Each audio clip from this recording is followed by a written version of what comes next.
Ben bu barədə danışmışam da və hər dəfə əsasən şərhlərə futbol oyunları zamanı baxırsınız. Zaten və məni həmişə qıcıqlandıran sözlər olub. Məsələn, qayçı, fəndeylə. Rus dilində bu nojisi deyiblər, bu demək deyil ki, sən onu hərfi tərcümə eləməlisən. Bəli. Və yaxud nares. Yandan ötürürəm də.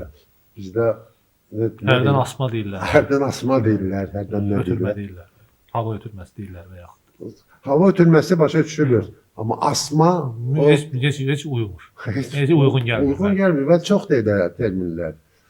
Məsələn, mən yadımdadır, biz özümüzdən terminlərdə quraşdırırdıq cavanlıq vaxtında. Məsələn, gün zərbəsinə Rusca uvavoy deyirdilər. Biz Azərbaycanca Güncəvoy deyirdik.